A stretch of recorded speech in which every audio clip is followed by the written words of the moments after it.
Hello students, welcome once again. Students, last video में हमने present continuous tense से related rules और उन्हें फिर एग्जाम्पल के साथ ट्रांसलेशन करना सीखा था। और आज की वीडियो में हम इस टेंस से रिलेटेड स्टोरी टाइप ट्रांसलेशन करेंगे। बोर्ड एग्जाम में और क्लास 9th में भी स्टोरी टाइप ट्रांसलेशन दी जाती है।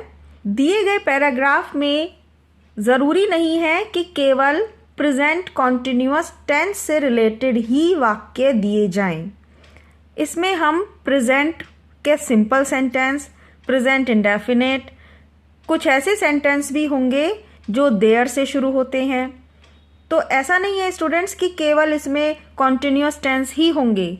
ये एक ऐसा पैसेज दिया गया है जिसमें हम कॉन्टिन्यूअस टेंस को भी सीखेंगे, लेकिन क्योंकि एक स्टोरी है तो यहाँ पर कुछ अलग प्रकार के टेंस से रिलेटेड भी सेंटेंस हो सकते हैं। यहाँ सबसे पहला सेंटेंस है, यह एक सुंदर उपवन है। अब केवल इसी सेंटेंस पर ध्यान दीजिए। और यहाँ हमने देखा कि उपवन है, केवल एक स्थिति बताई गई है कि एक सुंदर बगीचा उपवन है। तो ये सेंटेंस है सिंपल प्रेजेंट का, जिसमें केवल इज आर एम आएगा। यहाँ कोई भी क्रिया नहीं हो रही, वर्ब नहीं है, इसलिए इसे बहुत ही सिंपल तरीके से लिखना है, this is a beautiful garden. और स्टोरी टाइप लिखते समय और स्टोरी टाइप ट्रांसलेशन करते समय हमें ये सेंटेंसेस इसी तरीके से एक पैराग्राफ के रूप में ट्रांसलेट करते जाना है। यहाँ से लिखते हैं, this is a beautiful garden. तो सबसे पहला सेंटेंस है simple present.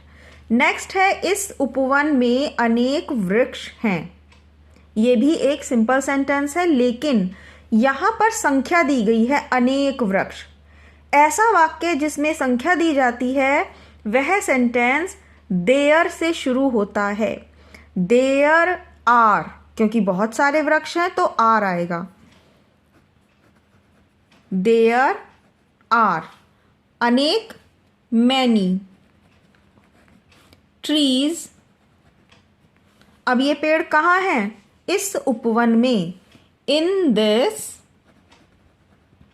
Garden.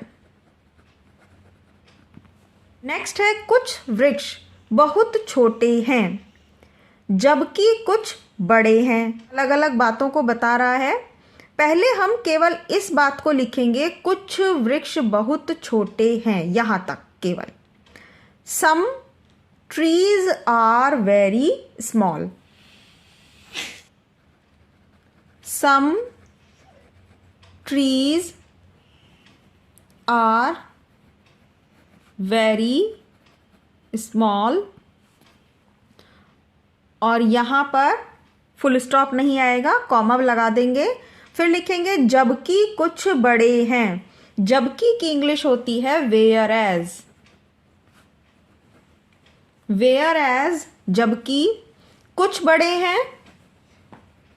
Some are big.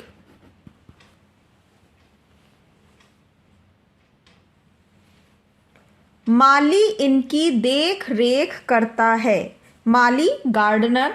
अब ये वाक्य जो है प्रेजेंट इंडेफिनिट है, करता है। यदि आपने प्रेजेंट इंडेफिनिट टेंस नहीं सीखा है तो वीडियो के डिस्क्रिप्शन बॉक्स में या फिर यहाँ आई बटन में आपको इसका लिंक मिल जाएगा, वहाँ से आप ये प्रेजेंट इंडेफिनिट टेंस सीख सकते हैं। प्रेजेंट इंडेफिनिट में वाक्य के अंत में ताहे तीहे आता है, और क्योंकि माली एक वचन है तो हम इसमें वर्ब में एस या ईएस का प्रयोग करते हैं। माली सब्जेक्ट है, गार्डनर GARDENER, गार्डनर देख रेख करता है, टेक्स केयर। यहाँ ये टेक वर्ब है, हमने इसमें यहाँ एस ऐड कर दिया। अब ये बन गया present indefinite tense. Gardener takes care of इनकी these. Gardener takes care of these. Care के बाद यहाँ ऑफ प्रीपोजिशन यूज होगी।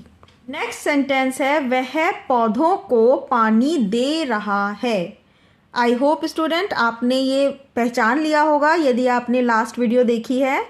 यहाँ पर एंड में लिखा है रहा है और पानी देने का कार्य हो रहा है, तो इसलिए ये सेंटेंस है प्रेजेंट कॉन्टिन्यूअस टेंस। ऐसे वाक्य में हम इज आर एम का प्रयोग करते हुए वर्ब में आईएनजी जोड़कर लिखते हैं। वह पौधों को पानी दे रहा है, ही से स्टार्ट करेंगे। He is watering.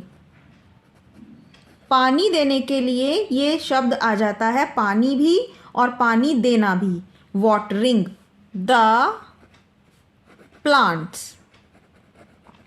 He is watering the plants. फिर है एक वृक्ष पर कुछ पक्षी बैठे हुए हैं। ये वाक्य यहाँ पर रहा है नहीं आ रहा है बच्चों, लेकिन ये सेंटेंस प्रेजेंट कॉन्टिन्यूअस ही होता है। इस चीज़ को आप याद रखिएगा। बैठे हुए हैं, लेटे हुए हैं, ऐसे वाक्य में हम इज आर एम का प्रयोग करते हैं और वर्ब में आईएनजी लगाते हैं। प्रेजेंट कॉन्टिन्यूअस के अकॉर्डिंग ही इसे ट्रांसलेट करेंगे। एक वर्ष, अब यहाँ सब्जेक्ट है पक्षी बैठे हुए हैं, तो ये पक्षी जो है ये बैठने का कार्य कर रहे हैं, तो ये है सब्जेक्ट पक्षी। कुछ पक्षी, सम बर्ड्स। बर्ड्स बहुत सारे हैं तो हम लिखेंगे are. Some birds are sitting on a tree. एक वृक्ष पर, ऑन अ ट्री। नेक्स्ट है सेंटेंस वे गीत गा रहे हैं। ये भी प्रेजेंट कॉन्टिन्यूअस है। वे की इंग्लिश आएगी दे। दे के साथ are helping verb. They are singing song. वे गीत गा रहे हैं, they are singing song. Next sentence है कोयल का गीत सबसे मधुर है। तो कोयल की इंग्लिश होती है cuckoo, CUCKOO। Cuckoo's song is the sweetest. कोयल का गीत सबसे मधुर है। कोयल की इंग्लिश आ गई कुकू और यहाँ पर का शब्द के लिए आएगा एस। कुकूज, कुकू का। इस तरीके से अपॉस्ट्रोफ एस बोलते हैं इसे। इसका हिंदी मीनिंग है कुकू का गीत, cuckoo song is the sweetest, सबसे मधुर है। सबसे शब्द के लिए, सबसे ज़्यादा चीज़ के लिए हम सुपरलेटिव डिग्री का प्रयोग करते हैं स्वीटेस्ट, और उससे पहले दा लिखना ज़रूरी होता है। और लास्ट सेंटेंस है यह एक अनोखी चिड़िया है। सिंपल सेंटेंस है। अब ये प्रेजेंट कॉन्टिन्यूअस नहीं है। साधारण सेंटेंस होने के कारण हम इसमें केवल इज आर एम का प्रयोग करेंगे जो सुटेबल है। यह के साथ आएगा इज। अ स्ट्रेंज, अनोखी, स्ट्रेंज और लास्ट में bird. This is a strange bird. Students, I hope आपको ये ट्रांसलेशन बनाना बहुत आसानी से समझ में आया होगा और आपने इसमें बहुत सी इम्पॉर्टेंट बातों को समझा होगा। तो प्लीज़ इस वीडियो को लाइक करना और चैनल को सब्सक्राइब करना नहीं भूलिए। ग्रामर से रिलेटेड और भी इम्पॉर्टेंट वीडियोज़ इसी तरह अपलोड होती रहेंगी। Thank you very much.